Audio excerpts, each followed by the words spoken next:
السلام عليكم ورحمة الله وبركاته. كيفكم اخواني اخواتي؟ لا تنسوا تحطوا لنا لايك واشتراك، تفعلوا زر الجرس، تحطوا لنا تعليق حلو. وطبعا شباب، هذا الجزء الثاني من فيديوهات ردة فعل. ان شاء الله راح نوصل معكم 50 جزء.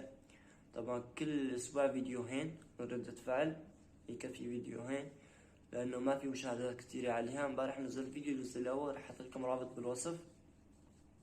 ما يجي عليها غير 110 مشاهدات، وعندنا 27,000 مشترك. يمكن ما يوصلكم اشعار او هيك شي، مشان هيك فعلوا زر الجرس. وهلا راح نبلش نشغل الفيديوهات ردة فعل ونعطي ردة فعلنا، بس ما راح نحكي كتير مثل هذيك المرة. راح يكون الحكي قليل ويلا نبلش الفيديو. طبعا شباب، شوفوا نار تحت، ومي انهار واشجار طبيعية ودخان وبيوت حلوة كتير وسكن جبلي. ما بعرف وين موجود هذا، بس كتير كتير حلو المنطقة، كله أشجار طبيعية. وهون كمان في وراه شلال وبيت كتير حلو. طبعا شباب، هذا كمان في كتير عالم صوروا عنده. شوف المي كيف عم ينزل من الدرج، شلال سبحان الله. وشوفوا الأزهار اللي حواليه، شوفوا الورود الحمر.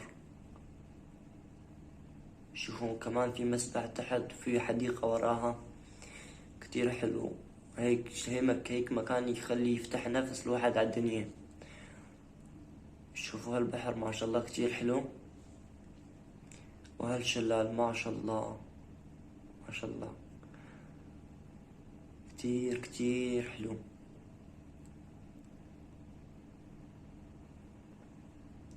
عم ينزل من ألف جهة الشلال. طبعا شباب، هذا كمان عمارات. شوف المهندس البارع كيف سوى، سبحان الله. طبعا هذا التصوير اكيد من طيارة درون. شوفوا هالجبل شاحنة على القانة تقريبا. شوفوا هالطريق، هذا الطريق مو طريق الشاحنات والله العظيم. شوفوا يعني على شوي الشاحنة راح توقع، والشاحنة الكبيرة كمان فيها عالم كتير حواليها. هذا كمان الشاطئ موجود بروسيا، كتير حلو. شوفوا سبحان الله، هذا أحجار مثل الأحجار اللي عنا. شوفوا أخضر أبيض، كانوا بتحسوهم زجاج. شوفوا المية اللي عم تجي عليها ما شاء الله. شوفوا الطبيعة، شو ما بدك لون موجود من الأحجار.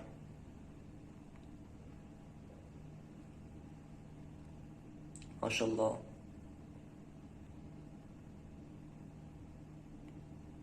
شي يوم أروح لهون إن شاء الله يا رب.